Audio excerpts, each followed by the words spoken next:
Buenas tardes, bienvenidos a esta sala, a una sala especial, a una sala de reflexión. Ya por la hora, muchos de ustedes están o pensando en salir a casa, salir desde una comida a otro trayecto, a una reunión. Escúchenla con calma, véanla los que puedan, enciendan su monitor, su pantalla, porque es impactante también desde la perspectiva visual. Pero esta reflexión, esta entrevista, esta reflexión es eso, es palpar los límites de lo humano o en este caso de lo no humano. Para hablar de la inteligencia artificial y sus límites materiales o semiconductores, tenemos el honor de contar el día de hoy en pantalla el micrófono con Luis Gerardo García, director general manager Latinoamérica, región tecnologías de NVIDIA, líder en ventas y gestión tecnológica con más de 30 años de experiencia en la industria de semiconductores, electrónica de consumo, B2B, B2C, destacado con un enfoque en el crecimiento empresarial y la optimización de operaciones. Ha liderado equipos en Toshiba, en AMD, actualmente director para América Latina de PNY Technologies, socio clave de NVIDIA. Si no les suenan, o por lo menos solo les suenan, ahorita vamos a ver y saber verdaderamente a quién tenemos enfrente. Luis Gerardo, sin mayor preámbulo, gracias, bienvenido Gracias. y gracias por preparar esta sesión que de Muchas algún gracias. modo nos hace detenernos a ver y saber que no todo es el inmenso y vasto y aparentemente inconmensurable mundo de lo imposible que puede hacer la inteligencia artificial. Vamos comenzando con esta agenda. Muchas gracias, Roberto. Pues buenas tardes a todos. Gracias por regalarme unos minutos de su espacio esta tarde. Como dice Roberto, a lo mejor ya tienen planes para esta tarde y pues qué mejor de cerrar el día con un poquito más de información acerca de lo que está pasando alrededor de las tecnologías de la información hacia la inteligencia artificial. Siempre utilizo esta analogía. Es muy fácil para ustedes llegar a disfrutar sus plataformas de streaming de videos en casa, on demand, y a la vuelta de un clic recibir pues películas en alta definición y disfrutarlas en el momento que quieran. Esta videoconferencia, ¿no? A la vuelta de un clic nos agrupa y nos comunica de una manera muy eficiente. Y bueno, las herramientas que están surgiendo ahora con inteligencia artificial pues muchas veces hasta perdemos el asombro, ¿no? De todo lo que tiene que suceder para que nosotros tengamos esos servicios. Y bueno, lo que se tiene que suceder es de que detrás de cada esos datos o de cada de esas herramientas existe una infraestructura muy importante que soporta el procesamiento, la comunicación, el almacenamiento de datos, porque al final del camino, amigos míos, lo que estamos utilizando son datos. Entonces necesitamos fuentes de almacenamiento, necesitamos telecomunicaciones, infraestructura y necesitamos servidores o data centers que son los que están detrás de esta magia. Y en el centro de esos servidores, el alma y el corazón de esos grandes servidores son precisamente los procesadores. Los procesadores han cobrado una importancia muy, muy relevante porque son los encargados de procesar esos datos, esos flujos de información que nos ayudan a tener estos servicios. Eh, estos procesadores han jugado y están cobrando una relevancia tremenda porque obviamente se requiere altísima capacidad de cómputo para poder resolver estos procesamientos matemáticos. Y para entender un poquito el rol de los procesadores, amigos, debemos entender que las computadoras no hablan el lenguaje humano. Las computadoras hablan un lenguaje eh, de unos y ceros, ¿no? Las computadoras hablan el lenguaje binario. Una computadora cuando marca uno, quiere decir que es un encendido. Una computadora cuando marca cero, quiere decir que es apagado. Y la combinación de estos ceros y unos nos dan los datos que necesitamos o las instrucciones matemáticas que se necesitan para que la computadora haga las tareas que nosotros estamos haciendo.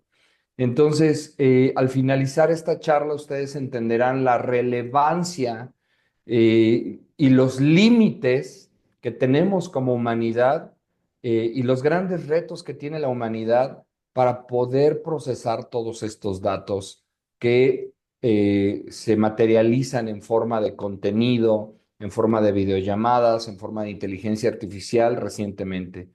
Y bueno, entonces les decía yo que las computadoras no hablan un idioma humano, hablan un idioma binario y esta serie de instrucciones, por ejemplo, ocho dígitos de ceros y unos pueden representar una letra A, pero si hacemos una variación de 001, puede representar una A negrilla y así sucesivamente cada instrucción que le pedimos a la computadora tiene que traducir y procesar este lenguaje binario. Ahora, ¿se imaginan si para una hoja de un documento escrito, todas las instrucciones matemáticas que se tienen que procesar? Ahora imagínense la cantidad de instrucciones matemáticas que se tienen que procesar para ver un video en alta resolución. Ahora un video en 4K o ahora imagínense una película llena de efectos especiales. Ahora llévenlo a la creación de contenidos. Estamos hablando de una cantidad inimaginable de instrucciones matemáticas que las computadoras deben procesar para darnos como resultado estas experiencias que cada vez más se acercan a la realidad, ¿no? Imágenes de alta resolución, cada vez más realistas.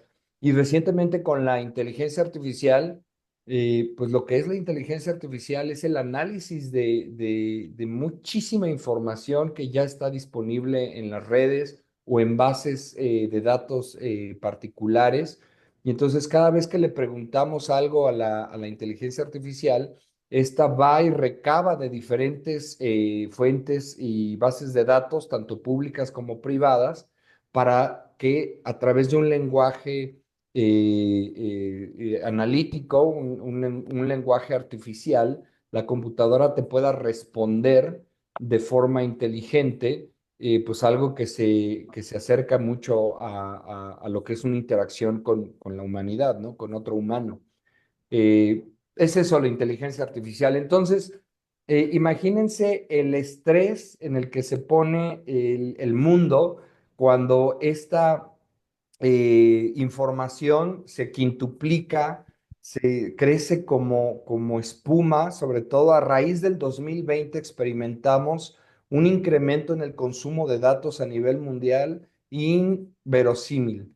Y esto obviamente ocupó que las empresas montaran cada vez más y más centros de datos alrededor del mundo, grandes ciudades de servidores que están procesando datos para que nosotros tengamos nuestros servicios en Amazon, en Google, en Netflix, en HBO, en lo que se imaginen. Microsoft invirtiendo cantidades inimaginables en servidores y en centros de datos para que nosotros podamos tener estas conversaciones, estas videollamadas o todos los servicios en línea que se están dando para las empresas y para los particulares. Pues todo eso pasa por un procesador.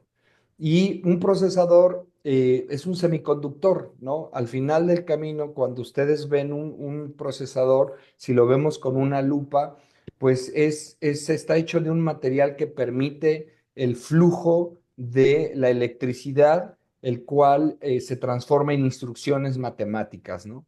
Y el procesador entonces pasa de un semiconductor a tomar forma como un circuito integrado, que es el que nos va a ayudar a procesar estas instrucciones matemáticas.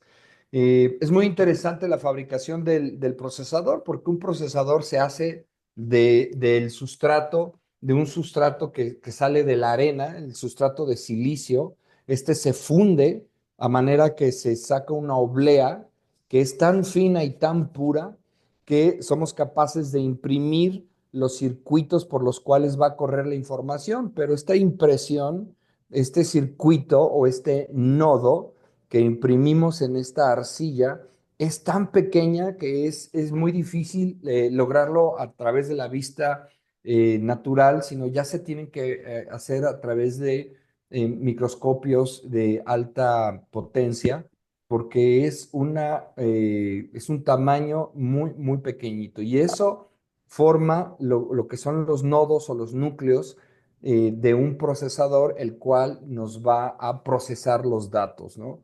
Entonces, el proceso de fabricación de un procesador es muy interesante porque se funde el sustrato de silicio, se hace una oblea y sobre esa oblea se imprimen los circuitos que van a procesar la información. Muchas veces esta oblea no es 100% pura, de repente tiene sus detalles y entonces no todos los transistores terminan siendo impresos correctamente. Hay algunos que van a tener ciertas impurezas, otros que van a ser más puros, y es ahí donde las empresas empiezan a seleccionar la generación de procesador que van a hacer o la capacidad de tu procesador. No es más que la pureza de los circuitos que lograron a través de esta impresión que tú vas a tener diferentes calidades o capacidades de tu procesador. Por ahí ustedes de repente escuchan que hay un Core i3 o un Ryzen 3 o un Core i9, un Ryzen 9 y así sucesivamente van avanzando en la capacidad de los procesadores y esto más bien llama a la pureza de estos procesadores. Entre más puro sale el circuito, tiene más capacidad de procesar información. Y es por eso que vemos diferentes niveles de calidad. Si podemos regresar un poquito a los slides Claro que para... sí. Jerry, me gusta esto que comentas. Hay un extraordinario mini documental, es un video realmente que muestra este proceso de creación de los semiconductores, de los procesadores. Una primera pregunta que surge aquí es, estas distintas clasificaciones de procesadores i3, i6, i9, etcétera, sus versiones.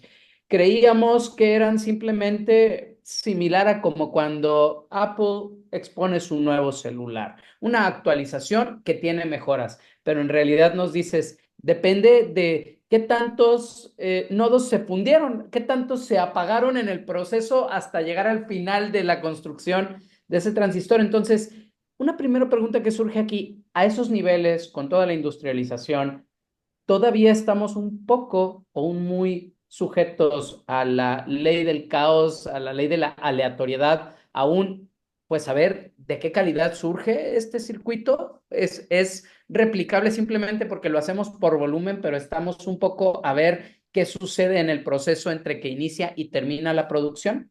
Exactamente. Nuestros límites para la capacidad de procesamiento de datos a nivel mundial depende de las capacidades de fabricación, de esa pureza que buscamos en esa oblea. Y eso depende de qué tan capaces seamos de llevarlo a la miniaturización. Y aquí me apoyo en este slide. Este slide me lo robé de la empresa de Intel. Ellos, un CEO de Intel hace muchos años, allá por los 70, declaró la ley de Moore.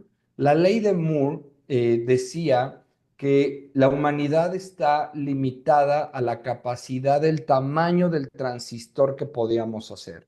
Para que se den una idea, el gen humano mide aproximadamente 0,05 nanómetros. Es muy pequeño, es muy pequeño. Hemos logrado en la humanidad ya estamos haciendo procesadores que el nodo, este transistor que les platico que imprimimos en la oblea, llega a 3 nanómetros. 3 nanómetros. O sea, todavía nos falta mucho para llegar a los tamaños de una miniaturización como el gen humano, pero estamos en 3 nanómetros. Y en esta tabla, ustedes pueden ver cómo Intel, allá por sus inicios, pues lograba imprimir procesadores que estaban aproximadamente a 90 nanómetros. Es muy importante que entendamos que entre más pequeña sea esta impresión del transistor, va a ser capaz de que en la misma pastilla quepan más instrucciones y por ende vamos a tener procesadores más poderosos que consumen menos energía, que consumen menos calor. Entonces, el tamaño en este caso sí importa y aquí en esta tabla podemos ver que habían dicho que íbamos a tener una limitante de los 14 nanómetros, que era imposible que la humanidad pudiera imprimir estos procesadores más pequeños que 14 nanómetros. Pues de repente llegamos a los 10 nanómetros y por ahí del 2017, 2018, se lograron los 10 nanómetros y ahorita ya estamos imprimiendo procesadores de 3 nanómetros. A partir de ahí vamos a ver una nueva ola que todavía está en faceta de experimentación, que es el cómputo cuántico. El cómputo cuántico ya es todavía irnos a una miniaturización brutal que requiere temperaturas muy bajas y requiere un consumo de energía para lograr la impresión de esos tamaños brutal, ¿no? Pero en eso estamos ahorita. Si queremos ir al siguiente slide, bueno, ya expliqué un poquito el lenguaje de las computadoras, el código binario es muy importante. Aquí dejo algunas referencias, ¿no? Por ejemplo, un video, pues es una combinación de imágenes que una tras otra forman una imagen en movimiento. Al final del camino lo que tenemos es una serie de instrucciones matemáticas, ¿no? Que la computadora está procesando. Si nos movemos al siguiente slide, por favor. Sí, miren, aquí esto me vuela la cabeza a mí porque en el lenguaje de los sistemas un bit es la unidad más pequeña, ¿no? Es el dígito binario, ¿no? Un uno o un cero, ¿no? Pero cuando juntas 8 bits, ya tienes una instrucción. 8 bits ya es una instrucción para la computadora. Esto puede tomar forma como una A, como un color, ¿no? Un kilobyte es la suma de 1024 bytes. Un megabyte es la suma de 1024 kilobytes. 1024 kilobytes, nada más para que se den una idea, una canción que reproducimos en nuestro sistema favorito, una canción ocupa aproximadamente de 3 a 5 megabytes, ¿no? Una hoja de texto aproximadamente consume 1 kilobyte, ¿no? O sea, 1024 caracteres o instrucciones, ¿no? Una película de alta definición, bueno, pues ya estamos hablando que necesitas 1 terabyte, ¿no? Y ya estamos hablando de 1024 gigabytes. Y de aquí lo podemos exponenciar hasta donde quiera, ¿no? Hasta donde podemos llegar a los zettabytes, ¿no?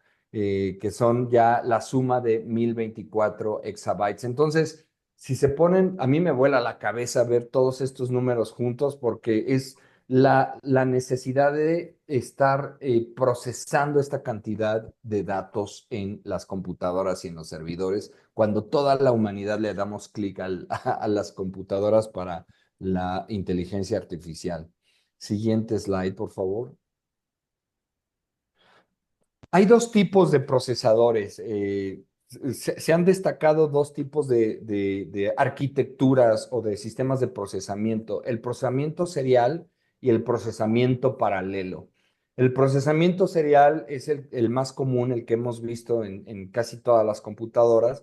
Y para entenderlo muy fácil, es la computadora no empieza una instrucción hasta que termina la primera y así sucesivamente. O sea, va ejecutando instrucciones matemáticas una tras otra. Hacer una analogía muy sencilla de entender, hagan de cuenta una cadena de trailers que está llevando mercancía de un punto a otro, una carga muy importante de mercancía y que van todos en filita organizadamente para entregar esa mercancía. Pero hay otro tipo de procesamiento que es el procesamiento paralelo. El procesamiento paralelo es hacer varias operaciones al mismo tiempo, varias instrucciones. No me tengo que esperar hasta que termine la primera para comenzar la otra, sino puedo ejecutar millones y millones de instrucciones al mismo tiempo. Una analogía muy fácil de entender. Imagínense millones y millones de motonetas circulando al mismo tiempo, llevando la mercancía a su destino, que es la misma cantidad de mercancía que los trailers, pero de una forma más pulverizada, digamos, más caótica, pero al mismo tiempo lleva la misma cantidad de mercancía o de información. Estos son los dos tipos de procesamientos que existen y que utilizamos el día de hoy, y el procesamiento paralelo es más común y más eficiente para la edición de video, para la creación de contenido y sobre todo para el desempeño de instrucciones en inteligencia artificial, ¿no? Y los CPUs más famosos del mercado hoy, pues estamos viendo la compañía Intel, destacadamente en años recientes AMD, que tuve el gusto y el honor de dirigir aquí en México y Latinoamérica. Y recientemente, pues Apple también ha lanzado una línea de procesadores bajo otra arquitectura diferente, la famosa arquitectura ARM. Pero estos son los tres, digamos, compañías que destacan mucho en temas de procesamiento paralelo, CPUs, unidades de procesamiento, ¿no? Entonces, si nos vamos al otro slide, ya en el mercado, las GPUs, una disculpa, ahí me faltó actualizar, las GPUs, las unidades de procesamiento gráfico, son dos. NVIDIA, que es la de liderazgo indiscutible, y también AMD ofrece algunas soluciones de procesamiento paralelo a través de sus gráficos Radeon. La verdad es de que Nvidia domina más del 80% del mercado, y todas las chips que vienen en las tarjetas gráficas de Nvidia, que son ahora las más eficientes para inteligencia artificial, pues son de la marca Nvidia, ¿no? Y entonces esos son los procesadores más comunes, los más avanzados, los más famosos. Y si nos vamos al siguiente slide, les quiero presentar que ahorita las principales compañías que están destacando y que son los principales diseñadores de chips o de procesadores en el mundo, destaca NVIDIA. NVIDIA lleva aproximadamente más de 10 años desarrollando los algoritmos que hoy dan vida a la inteligencia artificial. Así es que hoy cuando escuchan a los Meta, a los Google, a los Microsoft, todos están desarrollando sus inteligencias artificiales basados en los algoritmos que ha desarrollado NVIDIA y que están optimizados para correr con sus procesadores. Es decir, en pocas palabras, estamos buscando la mina de oro de la inteligencia artificial y NVIDIA nos está vendiendo las palas, ¿no? AMD también tiene una oferta de procesadores muy buenos en CPUs para las computadoras, unidades de procesamiento serial, pero que combinan ciertas capacidades de procesamiento paralelo y tienen muy buena oferta para los CPUs de computadoras con muy buenas capacidades. Por eso se ha convertido en una empresa también muy importante. Intel últimamente ha tenido algunos problemas. Recientes días, nos enteramos que el CEO de Intel, Patrick, se me olvidó Hessingel, renunció, se retira, no hay sucesor. Vaya, tienen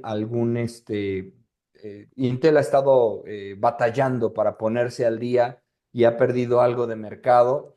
Pero bueno, Intel es una empresa gigantesca. Espero que pronto encuentren el punto bueno. Y Apple recientemente, que antes consumía procesadores de Intel, pues ha decidido fabricar sus propios procesadores bajo la arquitectura ARM. Es otra arquitectura que nace de los celulares, muy eficiente, también de muy pequeña, creo que andan en los 5 nanómetros de ellos. Y estos son las compañías que diseñan los procesadores más avanzados que podemos ver en nuestra actualidad. Me gustaría resaltar Nvidia con una cuota de mercado impresionante y sobre todo es la que nos está dando el poder que necesitamos para la inteligencia artificial y AMD haciendo un muy, muy buen papel en el mercado, ¿no? Maestro Gerardo Jerry, preguntan en el chat, es pregunta interesante, relevante, si China está haciendo algo y por qué no la listamos, ya sea porque no sabemos qué está haciendo o porque no es un jugador relevante. Qué interesante pregunta, algo saben. No tanto China, si nos vamos en el siguiente slide, por favor. eh, he hablado de los diseñadores de los procesadores. O sea, imagínense que estas compañías que hace rato mencioné tienen ingenieros y contratan un ejército de ingenieros para diseñar la arquitectura, cómo van a correr esas autopistas en esa miniatura de oblea, en esa impresión. Pero las empresas que hacen posible manufacturar los procesadores es otra historia. Una cosa es que los diseñes, otra cosa es que logres la fabricación. Y hoy en el mundo hay una empresa que está liderando la tecnología más avanzada para imprimir estos procesadores tan pequeños y esta compañía se llama TSMC, Taiwan Semiconductor Manufacturing Company. Es de origen taiwanés, es el líder mundial en la fabricación de semiconductores avanzados, sin duda, y esta compañía le fabrica procesadores a Nvidia, le fabrica a AMD y le fabrica a Apple sus procesadores. Ojo, también le fabrica algo a Qualcomm, que son los procesadores que van en los teléfonos celulares. Y ellos son los que han logrado este tamaño de nodo de 3 nanómetros y 5 nanómetros y también 7 nanómetros, que ahorita son los que más están dominando el mercado. Sin duda, TSMC está dominando el mercado, pero ojo, está localizada en Taiwán. Y Taiwán tiene un conflicto geopolítico con China desde muchos años, donde China le ha dicho a Taiwán que es parte de la República China. Taiwán dijo, no, yo soy independiente. Y les pusieron un ultimátum que creo que se vence en el 2026. No estoy seguro de ese dato, ayúdenme a investigarlo. Pero creo que en el 2026 China le dijo a Taiwán, tienes hasta este año para declararte que eres parte de China, o si no, pues amenazan con invasión, ¿no? Y a raíz de esto, Estados Unidos ha acelerado el proceso para mover la planta de TSMC a región de Estados Unidos. Específicamente, hace un par de años comenzó a fabricarse la planta de manufactura de TSMC dentro del territorio de Arizona, bajo un convenio con el presidente Biden y las compañías que diseñan estos procesadores. Muy importante este juego porque efectivamente la empresa que más ha logrado avances es taiwanesa. Y en el siguiente slide también traigo este, el otro fabricante de procesadores es Samsung, Samsung Foundry. Ellos también son la competencia de TSMC. Ellos están ubicados en Corea del Sur, son coreanos y tienen clientes, le fabrican a Nvidia, algunos CPUs, le fabrican a Qualcomm, a Google. Y bueno, son procesadores tal vez un poquito más específicos, ¿no? Especializados, ¿no? En el siguiente slide tenemos otro fabricante importante que es Global Founders. Ellos están en Estados Unidos. También le fabrican algo a AMD, pero a lo mejor no son procesadores tan avanzados como los que conocemos, como los de TSMC. Y por último, tenemos otro slide donde podemos encontrar a Intel. Intel Foundry Services. Es una inversión de Intel donde tiene sus fábricas propias en coinversión con otras organizaciones. Y bueno, es esta la mejor, es la que menos ha avanzado en tecnología y son los retos que tiene ahorita Intel, que no ha podido ponerse al día en cuanto a tecnología. Pero estos son los jugadores en el diseño de procesadores y estos son los jugadores en la manufactura de procesadores. Y bueno, para cerrar esa pregunta es, efectivamente, Taiwán va muy avanzado, China no ha logrado alcanzar esa tecnología, las impresoras que logran esa miniaturización son de fabricación japonesa. Y TSMC son los únicos que tienen esta tecnología avanzada para lograr el tamaño de manufactura y ya se están moviendo a Estados Unidos bajo la protección de Estados Unidos. Y aquí, pues, una muestra de la respuesta del mercado. Si ustedes revisan estas compañías, resaltan mucho pues, el valor de las compañías en el mercado de valores de Nvidia y de AMD. Ustedes pueden ver cómo, pues, ahorita Nvidia, sus acciones andan en $152 aproximadamente, $146.16 al día de hoy. Pero ustedes pueden ver hacia hace 2 años, pues si alguno de ustedes compró acciones de Nvidia hace 2 años, pues ahorita ya tienen ahí unas ganancias bastante interesantes. Lo mismo con AMD, que ha logrado fabricar procesadores avanzados. Vean ustedes, hace diciembre de hace 2 años, pues la acción de AMD creo que salía aproximadamente en $14 y han llegado a valer hasta $200, ahorita está en $142, ¿no? Muy interesante cómo se han desarrollado estas dos compañías que son las que están, pues, comiendo más parte del mercado, ¿no?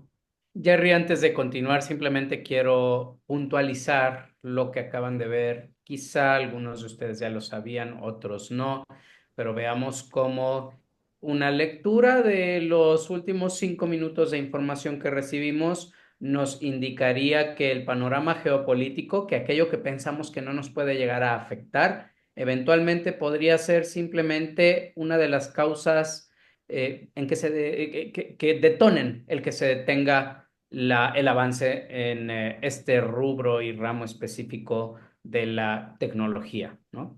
Un conflicto geopolítico podría causar que nos quedemos donde estamos por muchos años, ya sea si TSMC no logra trasladarse a Estados Unidos con agilidad, entonces tendremos que esperar que el resto de las compañías que están fuera de territorios en conflicto alcancen el estado de la ciencia y de la técnica. Quizá no nos tome tanto, Correcto. quizás sí, no lo sabemos, pero esta carrera definitivamente alcanzaría una especie de límite artificial, por decirlo de algún modo. Eh, Correcto. Una crisis la vivimos ahora en el 2020.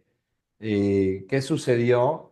Pues cuando todos nos encerramos a raíz de la pandemia, todos empezamos a consumir datos y hubo una explosión del consumo de datos porque estábamos haciendo videoconferencias, porque estábamos consumiendo cada vez más contenidos a través de estas plataformas. Y entonces estos centros de datos tuvieron que multiplicarse a una velocidad impresionante y requerían más y más y más procesadores. Y entonces estas compañías se pusieron a producir procesadores como locos, dando prioridad a los centros de datos. Por eso otras industrias como la industria automotriz se quedaron sin chips, porque pues necesitaban el chip de $4 para captar la información del parabrisas o los chips que administraban pues las pantallas que ahora tienen los autos. Pues no había chips porque todos se pusieron a fabricar procesadores para los grandes data centers que eran prioridad número uno y además porque los estaban vendiendo como pan caliente y a precios exorbitantes, ¿no? Ese es un ejemplo de qué es lo que pasa cuando una de estas compañías no logra esta producción que el mercado demanda, ¿no? Excelente. Esa es un dato para conversación en la cena de Navidad que viene, ¿no? Que Así es. cuando salga el tema de la inteligencia artificial, ustedes saben más que el resto. Sí. Retos para México y América Latina, estimado. Pues sí, quisiera yo resaltar que son dentro de mi experiencia lo que yo puedo resaltar como los retos que tenemos para México y Latinoamérica. Primero, la falta de fabricación de chips. No hay ningún país latinoamericano, ni mucho menos en México, que estemos, bueno, ni siquiera cerca para poder empezar a fabricar, pues, tecnología, ¿no? Bueno, ni siquiera diseñarla, ¿no? Estamos muy lejos. Seguimos como Latinoamérica siendo países proveedores de insumos.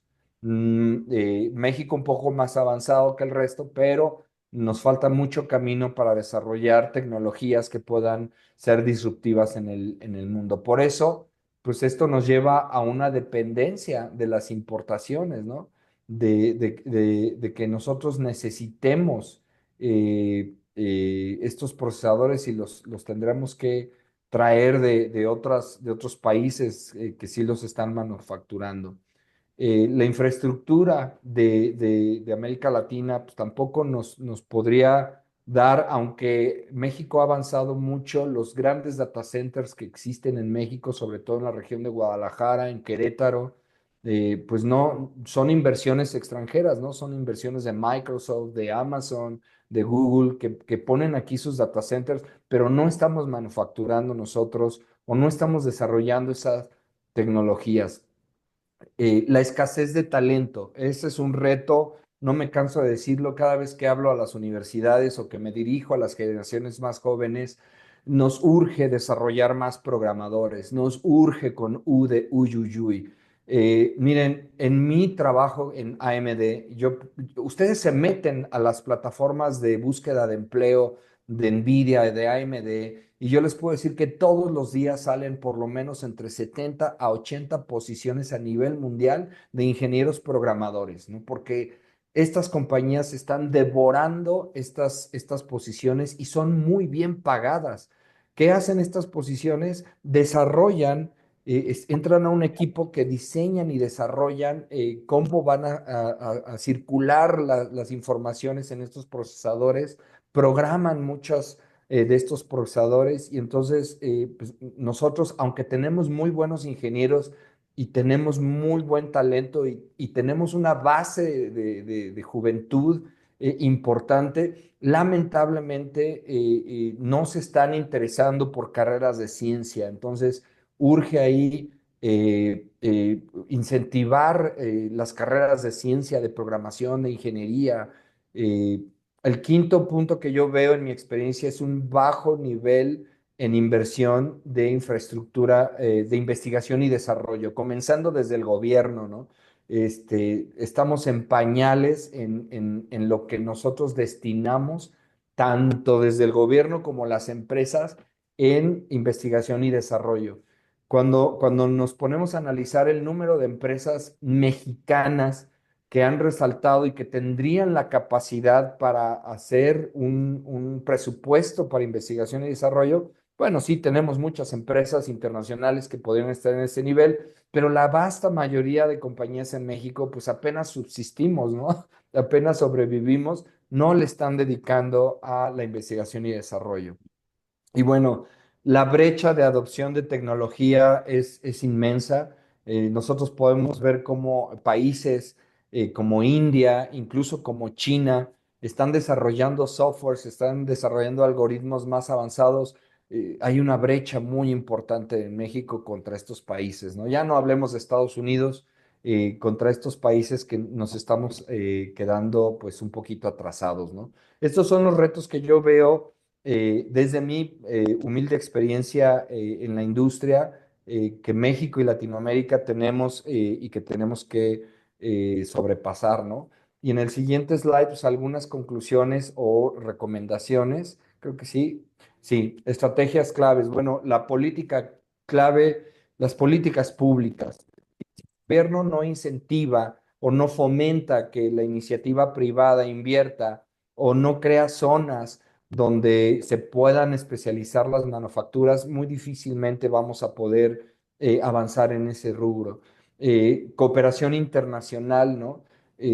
México es amigo de todo el mundo, deberíamos de aprovechar esas alianzas, esa buena relación que tenemos con países de Europa, de Estados Unidos, con Taiwán, Asia, pues para compartir y aprender de ellos cómo lo están haciendo, llevando allá más iniciativas globales. Espero que este gobierno que arrancó ahora con la doctora Claudia Sheinbaum tenga un poquito más esa visión. Iniciativas educativas. Hace poco estaba yo hablando una universidad muy importante. eh, eh, este tema está cambiando tan rápidamente que es muy difícil que las universidades puedan adoptar nuevos modelos de estudio, cambiar sus estatutos para ponerse al día, porque el día que lo logran, esto ya avanzó 3, 4, 5 pasos más, ¿no? Es importantísimo que las iniciativas educativas lleguen a lo individual, fomentar las competencias individuales para que nosotros nos pongamos a estudiar entre cursos y diplomados, nos pongamos más rápido al día y, por último, pues incentivos fiscales, ¿no? Exacto, YouTube University, ¿no? En lugar de estar viendo TikTok, chicos bailando, pongámonos a estudiar cómo lo están haciendo otros países. Y bueno, les decía yo, incentivos fiscales, reducir, incentivar vía los impuestos, que las empresas desarrollen sus propias tecnologías en manufactura, en fabricación de bienes, en investigación, en seguros, ¿no? Todas las industrias necesitan inteligencia artificial para poder operar mejor y eficientar sus operaciones. Se necesita invertir e investigar, ¿no? Si haya preguntas, dudas, chistes o chismecitos. Maestro, varias preguntas y o participaciones. Por ejemplo, cuando hablábamos de los actores en la producción o en el diseño de microprocesadores, se mencionaba por ahí a Xiaomi y Honor y comentaban que es sobre sus procesadores o microprocesadores, la base sobre la que corre Gemini. La limitada información que yo tengo es que Google y Gemini fabrican, diseñan sus propios microprocesadores y los imprimen con Broadcom, pero ¿por qué no? Comentar que si Gemini es uno de los tres gigantes del procesamiento de datos a través de inteligencia artificial, si tienes información actualizada al respecto de esa en concreto. Bueno, Gemini es un algoritmo. La inteligencia artificial son algoritmos. El algoritmo que da vida a la inteligencia artificial moderna nace en Google. Nace en Google y este grupo de colaboradores en Google que encuentran un algoritmo que puede aprender de sí mismo, que le llaman el transformador. este, Después de que Google decide no invertir en ese algoritmo, cuando salen de Google, cada uno de estos personajes que crearon este algoritmo salen y abren sus propias compañías, ¿no? Una de ellas fue ChatGPT, pero ChatGPT también tiene competencia como Gemini y en París hay otra, y en fin, no hay una sola inteligencia artificial, que es más bien los algoritmos.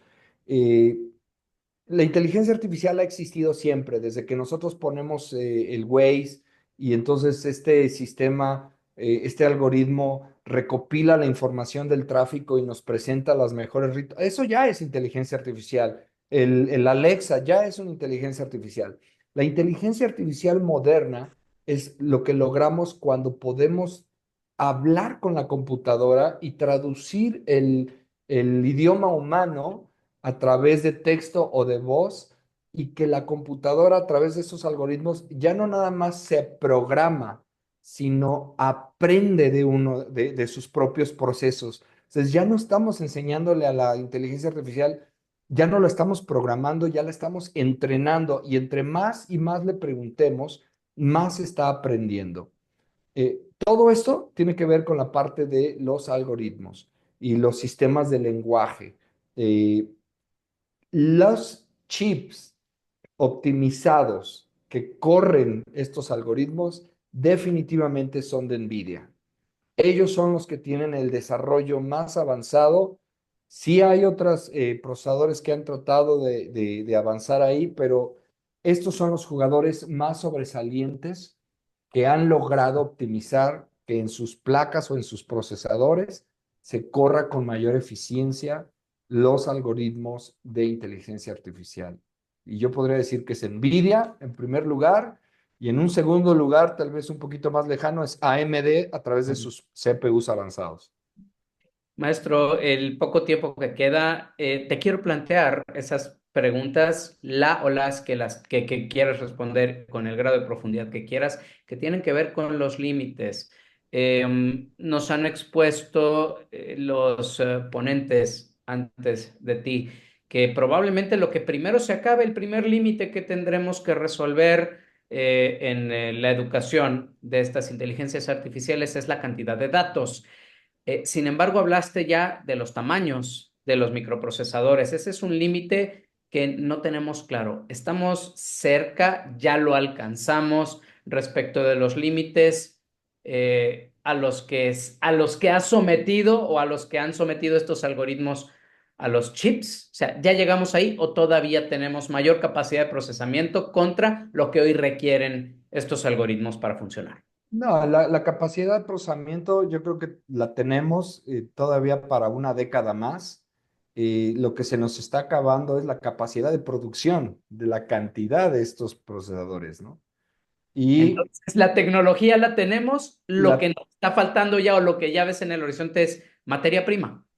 materia prima y recursos renovables. Cada uno de estos procesadores, aunque han avanzado mucho en ese sentido, consume una cantidad de energía importante, producen un calentamiento importante, por lo tanto, requieren sistemas de calefacción, sistemas de aire acondicionado que demandan mucha agua.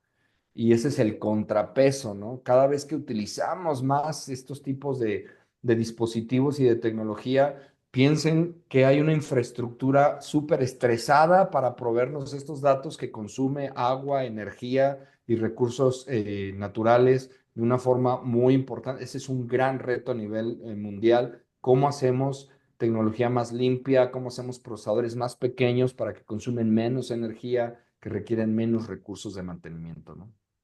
De Gracias. operación. Gracias, maestro Gerardo. Una última pregunta sería, ¿tenemos una fecha límite respecto de resolver estos que probablemente serían problemas en una sesión bastante aburrida porque sería todo negativo? Los problemas del calentamiento, los problemas del agua, los problemas de los recursos, los problemas sociales, de algún modo vinculados con estos problemas de recursos, pero todo ello de algún modo se podría resumir en una fecha o en un límite, digamos, material simplista. No me atrevería a manejar una fecha. La ley de Moore que les comentaba yo hace rato nos decía que para el 2010 íbamos a alcanzar esa fecha, límite de la miniaturización, situación que no se dio. No. Seguimos avanzando en ese sentido. No, yo creo que sería muy interesante tener una sesión dedicada para lo que es el cómputo cuántico, ¿no? Que es el siguiente horizonte. Cuando se nos acaben estas capacidades, entonces estaremos hablando del cómputo cuántico, que todavía está en desarrollo. Se habla mucho de que IBM ya logró apilar los primeros procesadores que se comunican entre ellos y que ya es cómputo cuántico. Sí, todo eso está en proceso de prueba, digamos, pero todavía no hemos logrado como humanidad tener la primera computadora cuántica ya sustentable y operando, ¿no? Pero no falta mucho.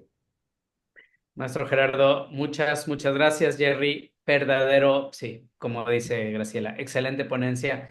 Verdadero gusto escucharte y complementar nuestros temas en este Legal AI Week con el sustrato subyacente, lo que yo he llamado los límites materiales de la inteligencia artificial. Gracias por todo, Jerry. Al contrario, muchas gracias y felicidades por el evento. Excelente tarde a Gracias, todos. excelente tarde y vamos a la siguiente.